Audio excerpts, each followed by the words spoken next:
the apple boxes with the trays in them. Carefully packaged everyone. Put them all in the garage. Kept saying, any day now, somebody from northern Minnesota is going to come by and take them up there. Any day now, any day now. You know where they ended? 6 months later. In the garbage. The best. I mean, every Macintosh apple was this big around. The best. You didn't have any. They were so friends big, that Jerry. did- My Jerry, they were so big I had trouble fitting them in the trays. I had one branch sticking out, Jerry. It was about from here to here. It had 27 apples on it. Each one, as you went up the thing, was bigger and nicer, and fatter and better looking than the last one. You could not have cut an apple branch off any tree in the country and it had a better series of apples than every damn one of them. And you know what? 2 years before, the same thing. See, now there's your problem. If you could raise some good grapes and get some good Cheese, they're Ian family. and know lots of people every night you could have wine, M-I-L-E-Y, cheese, and apples yeah. for dessert. Why not just have that for dinner? Sounds good to me. Raise your own grain and have bread and cheese and apples. And I have. If you want to take a box of apples back with you, I have a. I can't. I'm on the plane. That'll mean nothing. Wrap it up, put a line around. They got to pick it up like it's a suitcase. He's got Okay. a No whole, different. got a whole Okay. garage full of apples there. Well, I took one of yours and it was kind of soggy kind. So how many different varieties do There's you have? mainly the Macintosh right now. Okay. I just sprayed see what I have. I had 2 trees and I sprayed the neighbors. And they had a Yellow Delicious and a Wine Sap and 2 Beacon. And I didn't, because they were selling out, people that owned it, I didn't spray them that much, and they're not all that good. The That's- Macintosh don't last long, but they make the best. They make the best applesauce, mushy, soft applesauce. Well, the kind that I have from our old tree was really, it looked like one of Lost the yours, score to run. but it was really On an error, hard, on an error. hard, crisp apple. You know, it is Really good. delicious. Really delicious. I don't know what it was. No, I don't know what kind of apple it was. The old tree though, it was Big old tree. pretty old, but Yeah, still in good shape. You know that there are 35,000 varieties of apples? Just saying, if you had 35,000 trees in a row, everyone would be different. Oh, you're, Every apple. we had 2 runs? Or just one? One. You know how they that developed guy running I don't know. can't eat the apple. The one with the little bumps around the bottom. Um, um, Just leave it like that. gold, no. The delicious apple. Yeah, delicious. You know, Tom, you know they developed the delicious apple? I have no The idea. guys in the late 1800s had a nursery. And this That's apple sport? tree, in the apple orchard, this tree was growing up in the middle of the orchard, away on the aisle, and they cut it off. There's one guy The next year it grew up again and said, well, we'll let it grow, let's see what the hell it is. They got the delicious apple off it, and they got big enough, they picked the apples, they entered into a fair, and they won first place in the whole fair. And the delicious apple's been going ever since. They took sports off that and the other thing. Yeah, and the Macintosh is even funnier than that. Some farmer was out in the wilds and found a Macintosh tree. And shipped the apples around, everybody liked them, and the apple Macintosh cannot be propagated anywhere but the slips off the original tree. All the Macintosh, Over there. they can't grow from seed. It's a sport from something else. All the Macintosh today all came off that same tree. And they take a chunk off the tree and they plant it to a rootstock. There's another Macintosh. What I want to do is I want to find, a guy told me, he said, when they were kids, they had an apple like a great big like this, a great big one, really large size. And it was on a farm and it was hard times, so everything. And mother would take these trees, these apples in, slice them, Yeah. What was that called? core them and slice them. Just run a core through the middle, leave the skins on, and slice them. And string them on strings and hang them in the attic and dry them. You remember the apple coffee cake your mother used to make? Yeah. Boy, that was good. They asked mother, Mom, Grandma! ask her about the time she made the apple coffee cake and she made a mistake and put salt into the sugar. Sounds like a movie.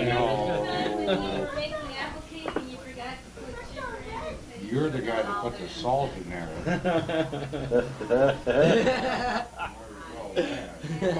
Mom grabbed out, instead of putting sugar in the coffee cake, she put salt in it. That's when they came in those cloth bags. I remember that. And I sat there and ate. I wasn't about to let the whole damn coffee cake go to waste, so I ate the apples off the top. Yeah, that's a good picture. Well, yeah, that was a good picture. Oh, come here. What I need to find is somebody, Jerry, Yeah. I saw these. Yeah. about 8 years ago, this guy and I were gonna go hunting. We went up to Portage, Wisconsin. So they got this great place up there to go hunting. We got up there and he said, sit on this stand here. And I'm sitting here and I'm waiting and it's getting lighter and lighter. I'm looking around and all of a sudden there's these great big vines. They're about this big around, Jerry. And they're going like this. They're twisting all around and they're going up into the top of these trees. What's the matter? I'm sitting there wondering, geez, what the hell is that? I never saw anything grow like that. I mean, you never saw any vines this big around. No, and I'm looking and looking. All of a sudden I'm seeing, here's one here and about, I'm giving them out, there's one there, and they're giving them out down there's one. It dawned on me, this is up on a real high ridge here, and they got this this pink quartz all over. In fact, there's pieces of it that slid off the edge of the cliff that are half as big as this room here, laying down on the side where they broke off. And it dawned on me that somewhere in the distant past, somebody come along and had a wine vineyard up here. The trees that were going up around it were this big around, and these damn vines are going all the way up to the top. And one of them, Jerry, is a kind of grape that they let them get ripe, and they've got to start drying up, and they shrivel up. They're still sweet, and they make wine out of that point. And I saw these wine grapes up there. I went up there and I pulled a bunch off, and I tasted them, and they were just exactly as the book described. This is, in that time of the year, that's exactly this one type of grape is when they pulled it. And I told a guy that was a wine vintner, and he said, oh, no grapevines ever get this big around. And I can't, to this day, the guy that took me up there hung himself on his apple orchard. He had cancer and went on and hung himself. And this guy wouldn't believe me. I said, here, there's a vineyard up there that's way overgrown. It's this big around. You also, trying to think, I think the biggest one I ever saw was about that big around. Tom, it was like right back at the primordial time. Huh. Right there. Well, here's this wine that's just big around. Bunch of bees, I guess. Tom, here's this vine that's big as around. It goes this way, this way, and this way, and it's going up right to the top of the tree. That's not There's a guy, we wouldn't be walking to this guy on first. I'm going to end up with a whole yard There's a full guy on of second, get him on first. And You know what's hell out easier raising something like grapes? Oh, yeah. How much was the pumpkin? 19 cents with the coupon. The hell with the pumpkins. How would you like to have a 165-pound pumpkin? I tried last year, none of mine grew. I'll draw a diagram. Tell her the secret, Mike. I'll give you a diagram. Oh, I've called up our local expert, and he says Mike Webb was full of shit. See, what's a 60? You know who told him how to grow that big pumpkin? Fall He said not only that, the guy that told him how to do that. Full of shit, too. I told you, you gotta pinch all those blossoms off. That's got nothing to do with it. And you gotta take all the competition away from it, from the Now plant. that part, yeah. You know what the record pumpkin was this year? Here's what really hurts. I raised 165-pound pumpkin. Champion. The record pumpkin this year was 650 pounds. More than that. I thought it was bigger than that. I thought it was 670. Well, what's another 20 pounds? What is that damn thing? 500-pound squash, and I don't know how big this pumpkin The was. squash is only about 10 pounds less than the pumpkin. Oh, well then They were talking about one the other day, but I thought it was like 670 or something. 'cause But last the year big they were like difference was- 653 or something. My pumpkins sat on there the way they should be, and they look nice. Most of these guys grow these big pumpkins, and they lay on their side, and they have a big flat side on them and they look like hell. How do you move a 500-pound pumpkin? Now, what you do is, when you want to grow a big pumpkin, you want it to look nice. You start out with a, like a 20-foot by 15-foot pot. Grandma's cake is in the back seat. Grandma's cake is in the back seat. Very careful. You let her drive that car? But anyway, you start a big plot. When you dig a big trench around, about this wide, about that deep, and the tail running out so that when your pumpkin's growing, you can pour fertilized water in there without getting close to the vine.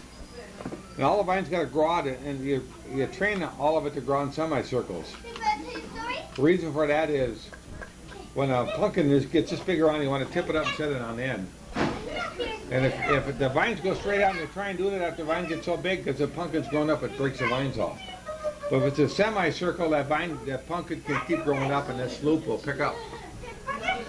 The reason for the trenches, you just keep dumping all that damn fertilized, water-soluble fertilizer you can in it every day. What I did was I fill up, this kid's had a wading pool, and I fill it up every day with water. And when I got room temperature or air temperature, you dump it in there, because all roots work on the ion exchange principle. When it gets under 58 degrees or 55, the ion exchange goes way down to nothing. If you dump cold water on a plant, it won't react for a couple of days to it. So if you heat the water up to 70 or 80, whatever the room temperature is, the ion exchange is very fast between all the different potassium and the nitrogen. And I used to take a double handful of 46% nitrogen, mix in a 5-gallon bucket, stir it in and dump it in there.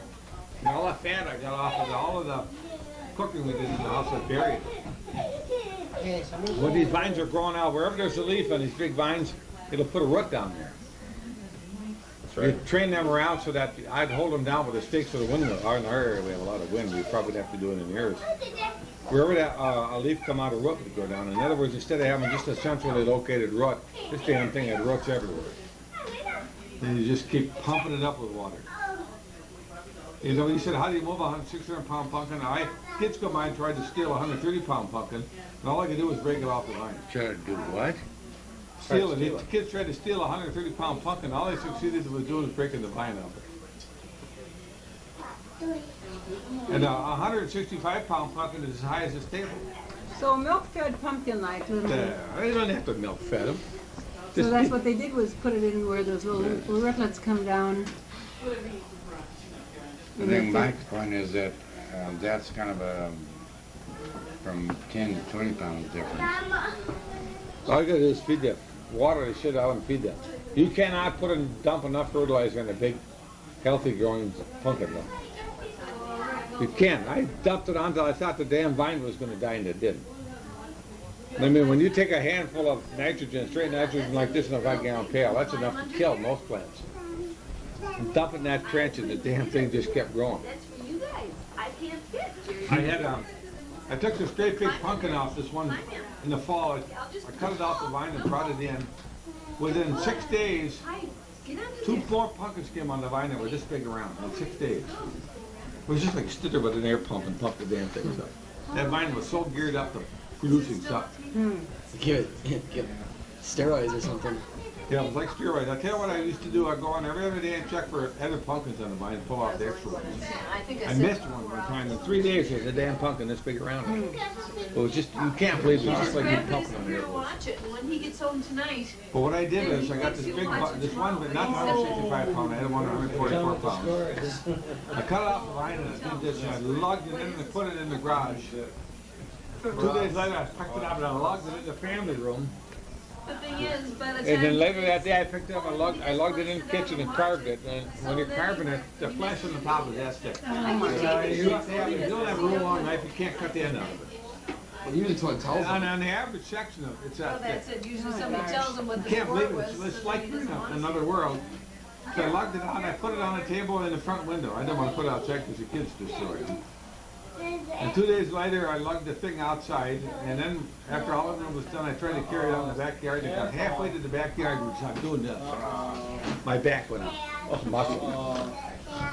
And then my back was sore for 8 weeks. And I thought to myself, that was really dumb because I was going to put it on a wheelbarrow. Yeah.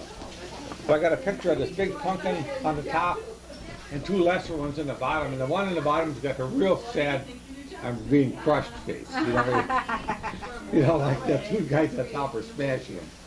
He was in some kind of a car accident. But you know, you raise it, it's something, you redo it once and there's no more fun. You know what I mean? Nice. It was so big out in the garden and I had to put a green mesh over it, the kids couldn't come by and steal it. You know, you read about Charlie Brown and the Great Pumpkin Patch. You come by and here's this, the pumpkin vines ain't more than 6 inches off the ground, there's this great big yellow mass there. Yeah. The neighbor later come by, she said, what's that in your garden? Look, I'm showing her this big chunk of orange batter there. But it didn't make it grow. You just want to dump water on them every day to fertilize them. The other thing you dump on them is all that fat you create out of the kitchen. That will make anything grow. Oh, yeah. That's good fertilizer. Naturally, you can dump You can dump a bucket of fat, dig a hole in the ground next to a plant, dump a gallon of fat in it, shovel it over, now make that damn plant grow faster than anyone you've ever What seen. is it, what's in fat? It's protein. Nitrogen, phosphorus, and potash. Perfect fertilizer. And it won't burn the roots. Highly soluble, it's highly soluble, You know, readily available. if you dump that much regular fertilizer, it burns the roots. Uh-oh, the air's coming out of this. But once you do it once, it's no fun.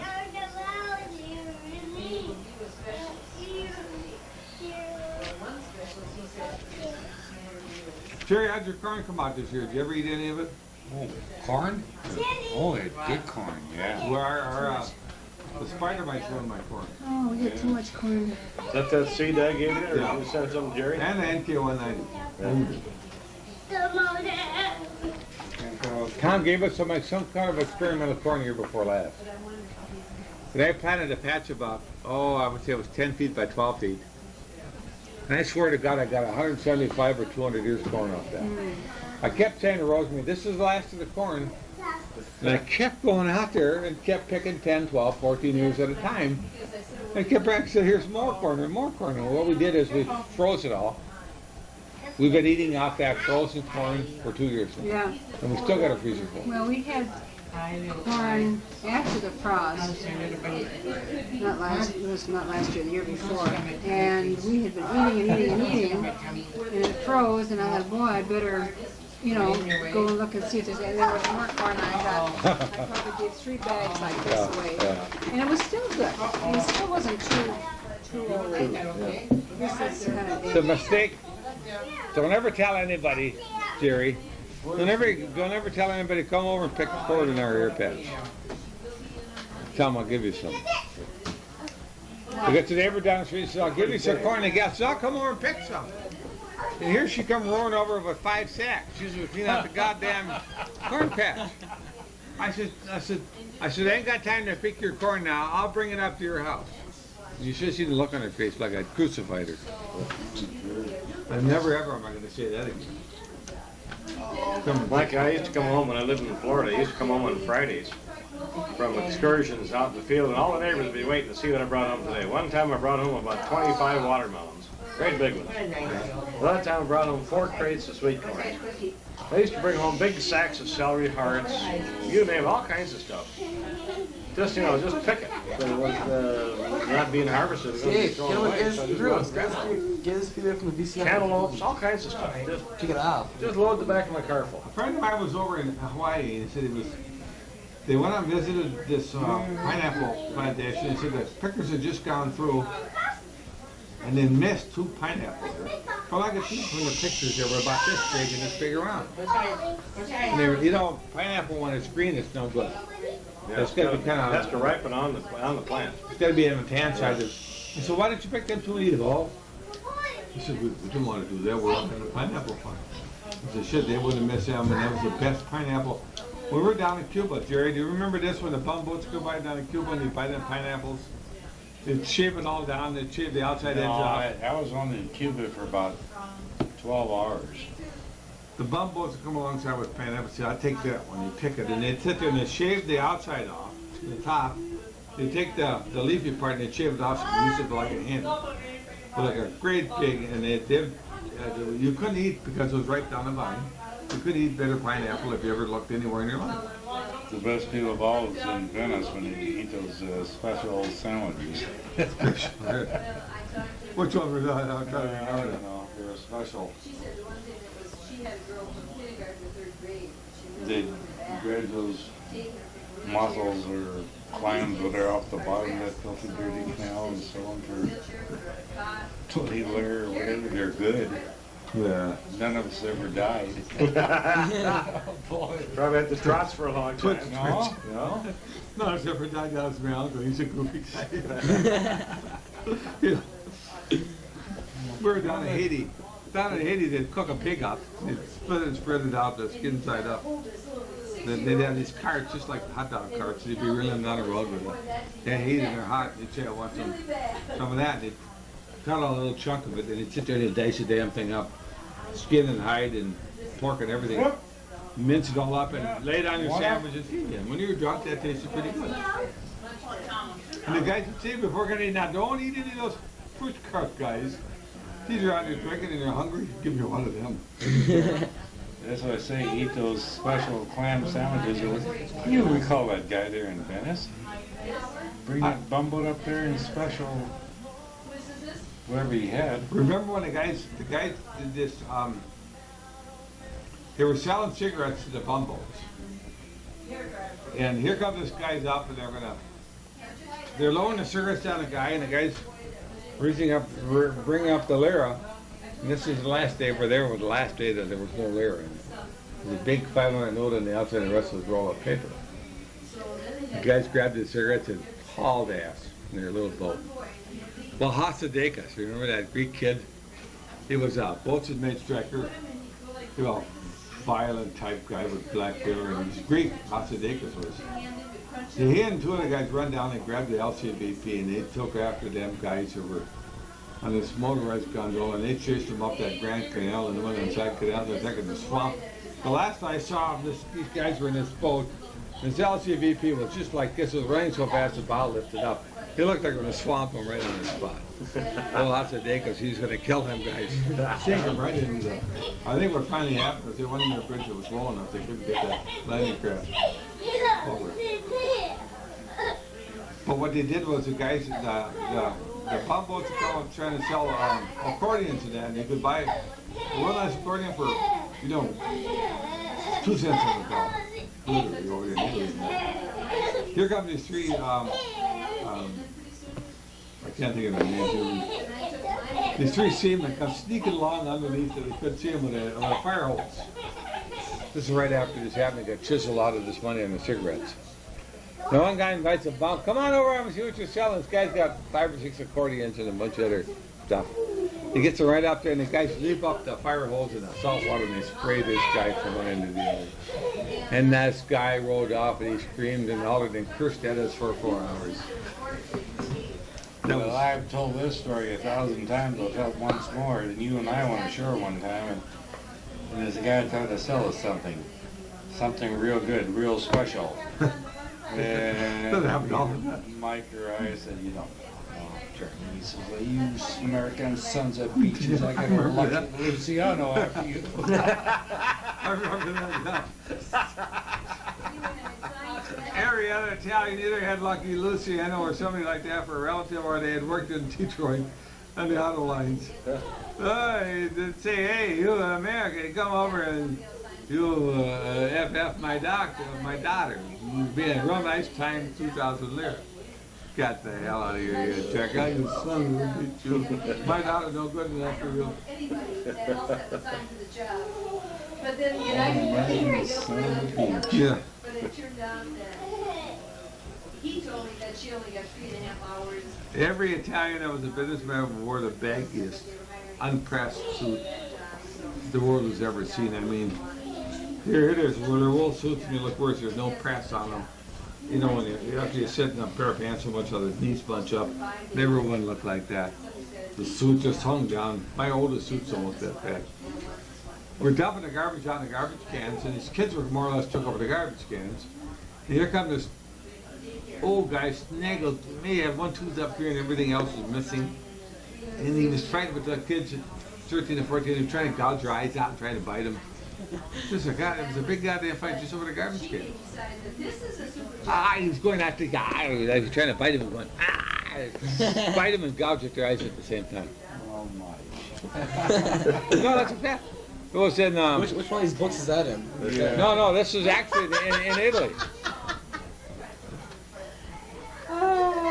You never lived until you gone over there where they don't have much. What you got here is, remember Haiti? Were you on the ship when we went to Haiti? No. We're going down this road and there's a woman with 4 Haiti kids. She's got 4 sticks pounding on the ground and they're about this square, one of these squares, and she had a piece of tin over and a fire under it. The guy said that woman lives there, that's her home. Inside the sticks? A piece of tin over the 4 sticks, a fire underneath, and the kids there, and she had a few things belonging to her, that was her home. That was it for her. And that was not untypical in Haiti. I was running shore patrol out on the beach there, where they're running the boats in. And they fished Haitian out of the ocean there. They found him out there, tied the line around his neck and towed him around for him, brought him in. And that's this We story. hauled him out for everybody to see. It's not nothing up, it's just, just another. Dead body, huh? Haiti had no value on it. Don't do it. You're just teasing. The people that were the most hostile and nastiest people were over there in Sicily. We met this gourd. That's okay. But where are the most hostile people? I missed that. Sicily. Like Greece? Or? No, Sicilian. Greece people were nice. Turkey people were You want nice. to put your bed?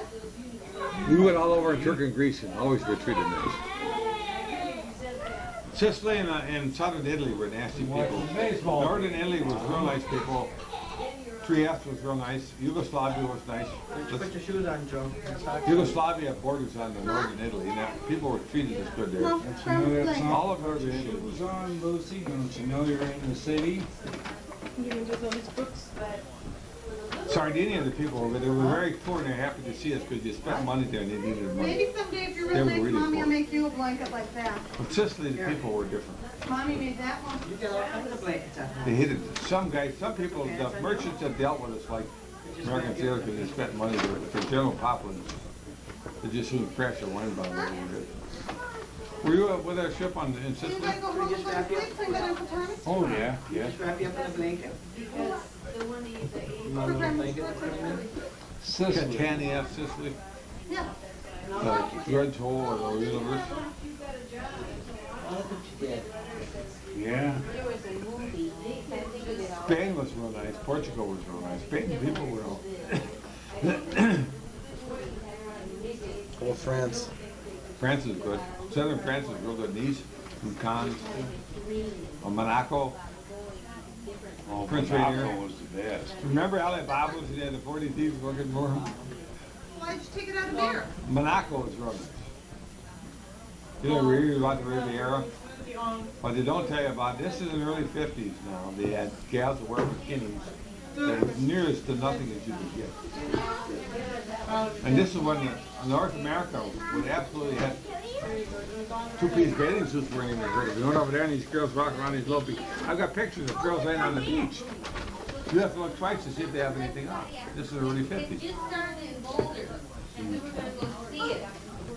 They all changed on the beach. The girls came down on the beach and they either slipped their bathing suits on underneath their clothes or put their bathing suits on and pull the clothes on and all out from under. We call it Headball Liberty.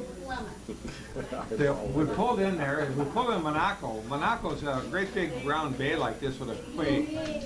And the pilot could pull his destroyer and turn it right around on its axis and park it right there. And there's all these hotels in it around there, and some guy up on the ridge figured out that if you look up in the hotel rooms, nobody would know. So they called it Eyeball Liberty. After that, people, guys fought like mad for binoculars and 40 power or whatever it was. Sit there, look from one hotel room to the next. They went out all night. Going to Eyeball Liberty. You got the fourth one? Thanks for all the fish. Yeah. I just read that one not too long ago. Good book. I remember how it went for the fun. I'm sorry. I don't think you're supposed to remember how they go. You're just supposed to read them. I have a movie. Oh yeah, he has a movie here on tape. Wish that you were going to our house. I've heard it on the radio. This one I couldn't read. This one here I couldn't get interested You in. gonna stay here? That's why I gave it to Jerry. See, same thing. Larry and Em and Jerry Fortinelli, you gotta read 4 chapters or 5 chapters before they start something. Where's the other one? Oh, it's in a sack. There's another one in there just as bad as this. Feel that. It's, you know, it's just words. Feel the weight of that. Now feel the weight of that one. 80% of this should be in there.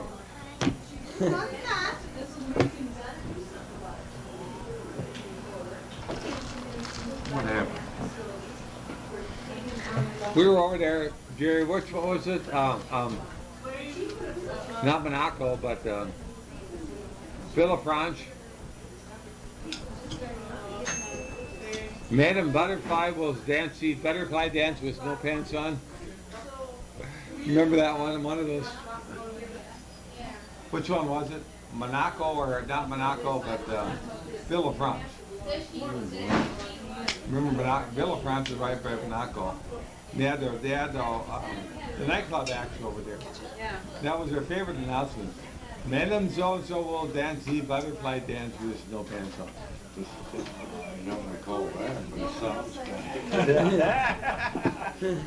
You guys go buy tickets for that. That wasn't very far from Alibaba's. Yeah. But they had 40. You know what? If you 40 paid for a days. drink, Tom, and if you didn't scoop your change as the bartender took it. Hey, it was a tip. Oh, I drank that. Give me that. You just had to snarl at him. Well, there was one place we went for Liberty one time. I can't recall where it was, but the prettiest girls in the world. Is that the one where they issued short cane poles with dull hooks on them, and the gal come out. She had all of these handkerchiefs on, the diaphanous handkerchiefs, about 60 of them. You dance around, all I say is sit there and hook these handkerchiefs off her. No, these girls we went upstairs with. Well, it didn't make any difference. You know. That shocked me to death when I finally figured out what was going on. It's just, you know, Thank you. I love these nice looking girls here. Portugal had real beautiful women, and Italy had the ugliest, sore-infested, we call it douchebags. I don't know why. The ugliest women you ever want to lay eyes on. I used to stand shore patrol, and one of the parts of the shore patrol was to rouse these guys out of these places. It was a fight like you wouldn't believe. You walked around the corner, there was a bunch of sailors running to the place. You walked around the corner, you stood there for a while, counted to 10, and you run back and grab them. Ugly women, ugly people. Italian people. Hey, Joel.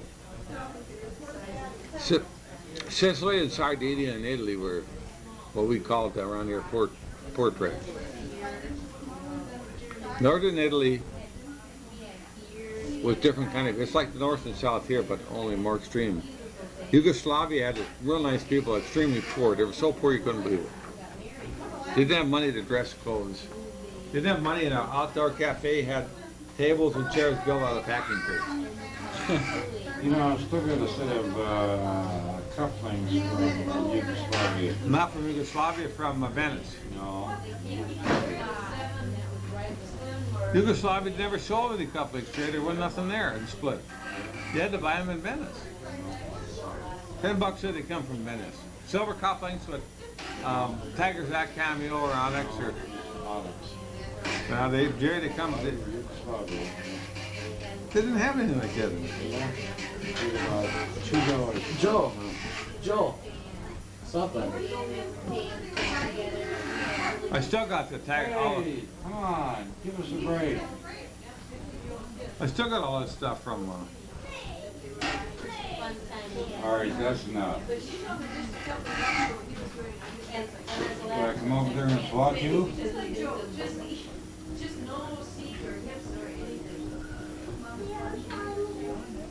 The people over in Europe live. When we went over there, we went from port to port. How they ate and how they drank. We got back to the States, we couldn't believe how beautiful the women looked here, and how good everything tasted. The only place Talk that came, about- Oh, I wouldn't trade no, that. the only place that come close to the United States was over in Venice, Valencia, Spain. You could go into they were quite modern, we thought. They had stand-up bars where you walk here and have a quick soda or something. They sold crafts of wine in it. You walk up there like you'd have a cup of coffee here, get a craft of wine there and drink it down. You could go in and buy an egg sandwich on toast and a malted milk. The only place in all of Europe that you can eat like this. Where's that? Valencia, Spain. There's no other place in Europe that you could eat like that. Everything. Remember, Jerry, all the Yugoslav guys, that little fat Italian kid that thought Mussolini was so great. What the hell was his name? But anyway, all these Italian guys were saying, "Oh, wait till we get over to Italy. Oh, the lasagna and the spaghetti. Oh, the pizza, the best pizza in the world." You know, when we got over there, they couldn't eat it. It was that bad. They had a pizza that was this thick and this big around. Remember that? They had that rotten fish on it. We got a bottle of cognac and we couldn't drink the cognac. Sorry. Soggy dough. Oh, was that? You know what they did? The damn fish was fermented and rotten, and they laid it in chunks over the damn pizza, and that was pizza. You know, the old Russian proverb about a barrel of rotten fish smells from the top all the way down. Oh, and there Hatzidakis was he was a Greek kid. How'd you say? Hatzidakis was a Greek kid. Now, what was the name of the Italian guys? Couldn't wait to get over there. You know what? They were dumbfounded. They couldn't believe it. They're the first to admit that pizza and that spaghetti and that ravioli and all that stuff was they couldn't eat it. They were dumbfounded. They couldn't believe it tasted so bad. They were. You never saw guys become more Americanized so quicker in your life. You know what you did? You had to go to northern Italy. One in northern Italy and Gary, Italy. I'll tell you one thing now, regardless of food, we saw a countryside that we pay a bunch of money for travel. People that never been in the service don't know what it is. Bye. Bye. See ya. What do you say? Goodbye. Yeah. Goodbye. Maybe see you tomorrow. Traffic. You know what, Jerry? You're going to be a defenseman in hockey. You'll be a lawyer. You're going to be a defenseman. Gonna be a lawyer. All those front teeth knocked out. Yeah, be toothless for the rest of your life. The big grin. Or you could be a football player and have sore ankles or a sprained Look at that. Oh, you missed it. whipper over whip. But he got it. One was almost throws. Give him another error. I think if you touch it, if you can touch it. No, not really. Not really. But it's coming at you so fast you call it a non-error. They have their choice of calling an error or not when they that kind of thing. Well, they didn't give him an error. They gave him a hit. Yeah. When you whip a ball back at a guy so goddamn fast, you ain't got time to react. That's not an error. That's why they don't use moving bats, isn't it? The reason? Huh? That's the reason we have moving bats, isn't it?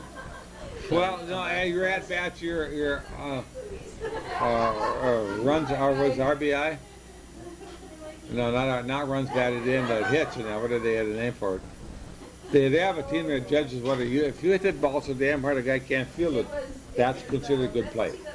That fielder doesn't get an error. That's it. Yeah. Oh. Anyway, all of that country over there was so poor, what we considered what we had over here. But this were more baggy pants. People were hungry. There were still a lot of buildings in those days that were not repaired for the Second World War. And this is 52. Just 7, 8 years after. Boy, dug that one out. Yeah. I remember that we were running a plane guard for the carrier, and we got out along the mountains and along Italy, and the mountains were so big that aircraft carrier looked this big. Jerry, remember that when we were running alongside the aircraft carrier and we were running along? Don't tell me about that. That compared to the mountains, that aircraft carrier was a spot in the ocean. You know, I was on the bridge that time, and we're running flag signals, and they ran up the speed and the turn signal. So I ran them up, and they executed the turn when I ran the speed. No, vice versa. They executed the speed signal, and I ran the turn, we turned right into it. Oh, jeez. Never heard so many bullhorns and hollering all my life. Who did it, huh? I forget what they called it. What they called the starters there. Nickname. Small boys. Small boy. Small boy 30. What the hell are you doing out there? Yeah, small boys. I'll tell you how bad it is. The Hobson was running across alongside the carrier of the Wasp. The Wasp signaled a turn to port at about 20 knots. Stand by to execute. The officer in the bridge of the Hobson turned starboard. They were supposed to turn like this. He turned starboard. And the Wasp cut right in two and sank in 3 minutes. The Hobson. 236 guys died. There were only about 4 in the story ahead of us. I just come on to watch, and the guy said, "Hey, the Hobson just went off the screen." The screen means that the radar meant the Hobson disappeared. There was 2 guys on the forecastle of the Hobson. They stepped right off the forecastle of the Hobson onto the carrier deck. What happened? It went like this. They were up here and they stepped right over. Because the carrier. Because one ship turned and the other one. But they were like this here. They were supposed to. They were coming. Here's a Hobson. Here's a carrier. They're supposed to turn like this. This guy misconstructed him. Cut it right into. So this one went down? Yeah, 3 minutes. And the guy from here jumping onto there? Go right on the bow. When the chunk went like this, and you guys step from here onto the aircraft carrier. The flight deck of the aircraft carrier is like 4 stories up. About 32 feet, I think. Yeah. That was it. And matter of all that deal, that was a real nasty. You know, wind and waves and shit. The water was washing over. You know, for 3 nights, guys wouldn't go down blowing our ship. Didn't happen. Trying to refuel when it was so damn dumb. Because in wartime, you had to do it. Just crossing your flag. What you had to do is duplicate what would actually happen in wartime. Curious, by the time that I executed the wrong signal, that was plumb calm out there in the middle of the Mediterranean. Where's that box of books, Jerry? Bag here? That bag of books.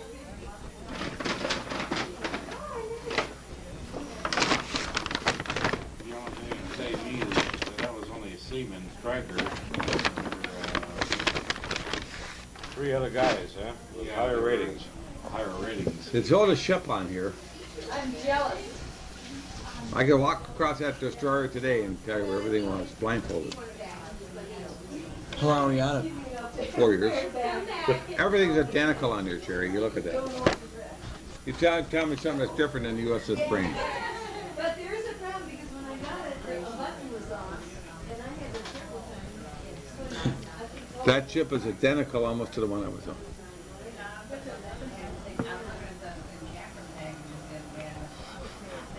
Did it have like a, what was the line? Just a lot of like rooms and beds and. Another Boston. I'll explain it.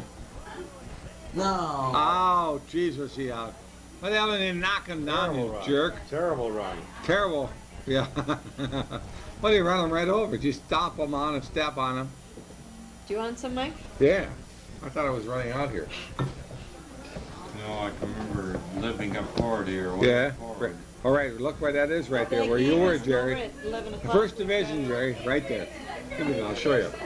It's only about, what about that wide, Mike? 33 feet wide. Wasn't as wide as from that room. 33 feet wide from that. Where we slept. Too short to sleep. Oh, each person?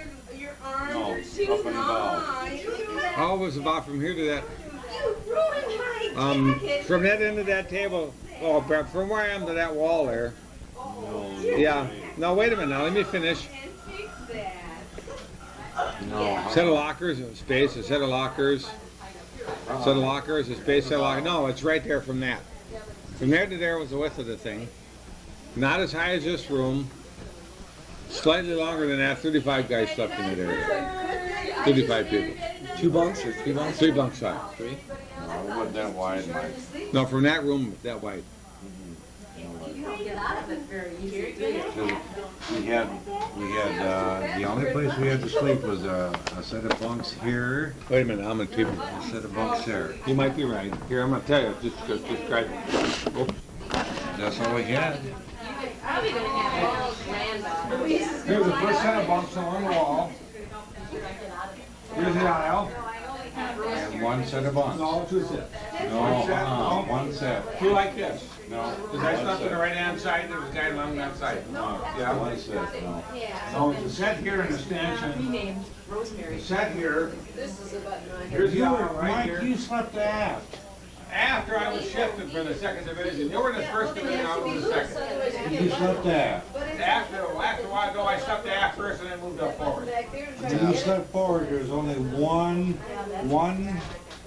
set here and one there. Jerry, and I was in the second division, you were in the first. You didn't have as much room. But I Second slept division was forward. second division was here to here. Here and that one. But that was there. No, you were in the first division, right here, I'll show you in the ship. Yes. The back end of the ship. But what I'm saying I is, slept forward. you were slapped in the first division. Only 2 tiers. That's right, but because it narrowed up there. That's what I'm saying. Here's where Uncle Jerry slept. Number 62. Siemens mess deck. Here, I'll show you right out And we here. slept forward of the mess deck. Uncle Jerry slept right here. What does that say, 62? Yeah. Okay, and I slept right here. No. No, right about right here. Slept aft. No, that was a long time. When I first got on the ship, I slept aft. 37. When I first came aboard ship, you were laying back there sicker than hell. No, I never was sick. Not once, no way. Yes, you were. In fact, the rougher got, the better I liked it. Right here, what's this number, 37? No, you were 37. I was never sick in my life. What does this say? Number 37. Why? Because the first time I came aboard Marine's ship, I best thought deck. you were dead. No. Yes. No way. No, you're thinking about somebody else. I was never. The worst it got, Jerry, how come I got all the pictures of the rough weather? We were in port.